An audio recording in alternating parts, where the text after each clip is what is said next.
no aceptaremos la exclusión de nuestro pueblo de ese derecho. Mr. Gorbachev, tear down this wall.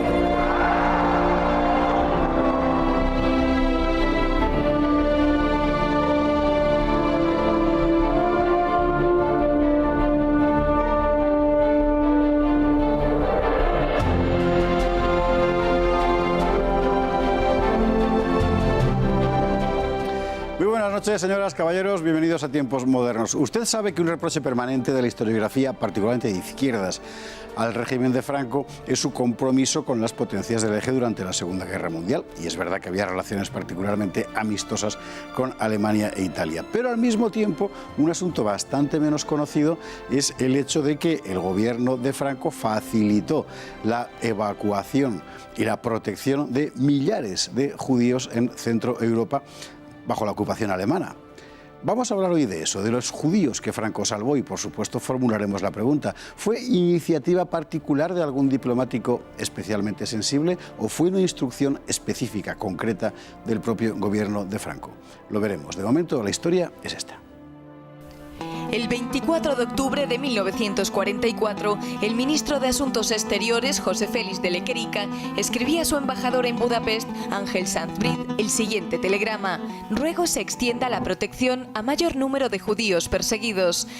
Así España salvará un número indeterminado de judíos húngaros, más de 5.000, durante el peor año de la persecución bajo la ocupación alemana, y no fueron los únicos. ¿Con qué fundamento podía el gobierno español dedicarse a salvar judíos?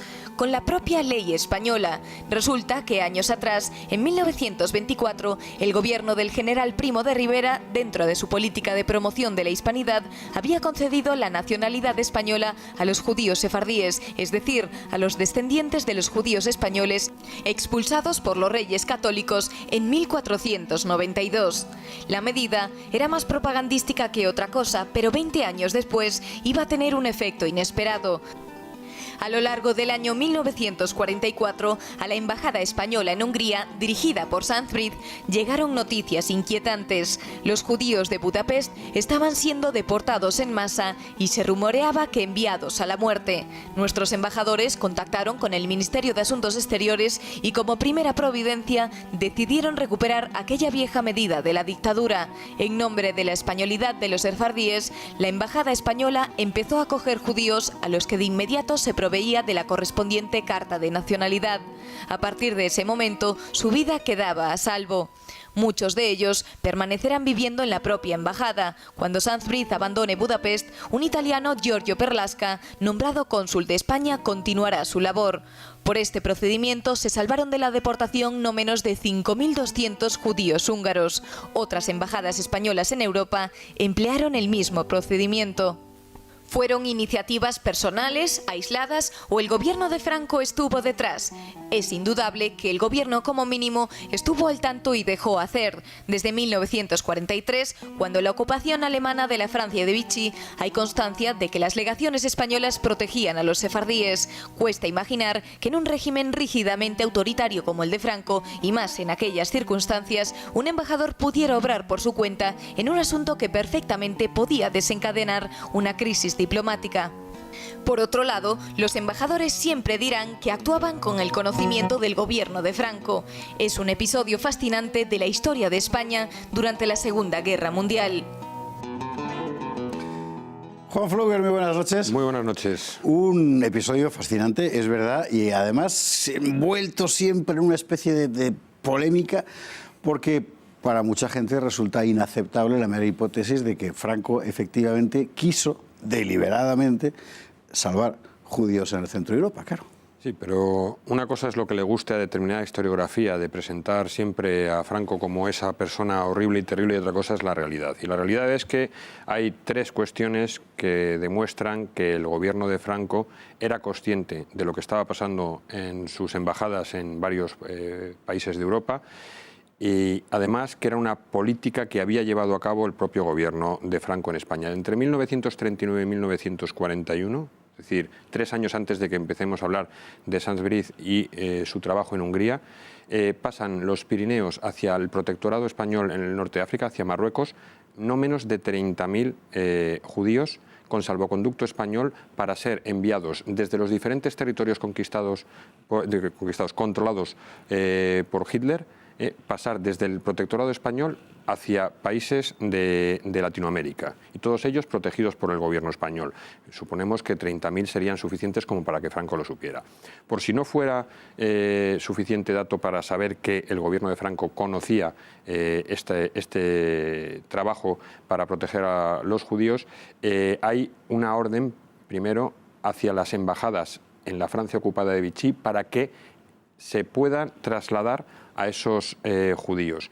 Y en tercer lugar, Lequerica, en el año 44, cuando envía su escrito a Saint-Brieuc, dice muy claramente: extender la salvación de judíos al mayor número posible. Es decir, que sabía que ya lo conocían de antes. Con lo cual, aquella persona, aparte de que todos los embajadores que participaron, pues no fue solo Saint-Brieuc, hubo varias centros diplomáticos, el suyo es el más conocido quizá por la extensión que tuvo, que lo hacían, todos ellos lo hicieron con conocimiento y, es más, con autorización por parte del gobierno de Franco. Es interesante porque el régimen de Franco, desde el principio, en fin, después de la victoria en la Guerra Civil, ha incorporado buena parte de los elementos retóricos antisemitas que son habituales en la derecha dura, digamos, europea de la época.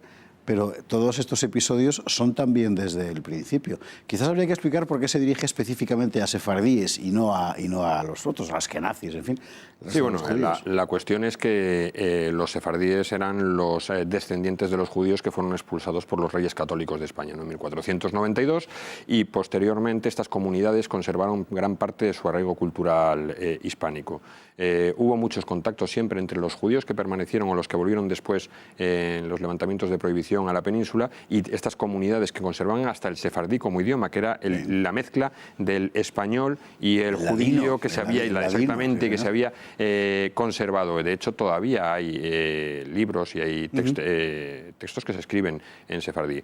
Bueno, pues con el principio de hispanidad, como bien ha contado el vídeo de entrada, en 1924 el general Miguel Primo de Rivera considera que, como gran parte de estas comunidades están asentadas en territorios de habla hispana, sobre todo en Hispanoamérica, primero fueron a África, luego parte en el Mediterráneo Oriental, pero muchas de estas comunidades fueron a Hispanoamérica. Dice, bueno, ¿qué mejor extensión de la hispanidad que darles carta de nacionalidad a estas personas? Esto en una época en la que la carta de nacionalidad evidentemente era una cosa más, como decir, honoraria que cualquier otra cosa. Nadie podía imaginar que 20 años después iba Pero eso es la cuestión por la que podemos también, es otro dato que nos induce a pensar que era con conocimiento del Estado. Es decir, el gobierno en España busca la posibilidad de que legalmente y sin vulnerar ningún principio de legalidad, estos judíos puedan ser protegidos por españoles. Saint-Brieuc le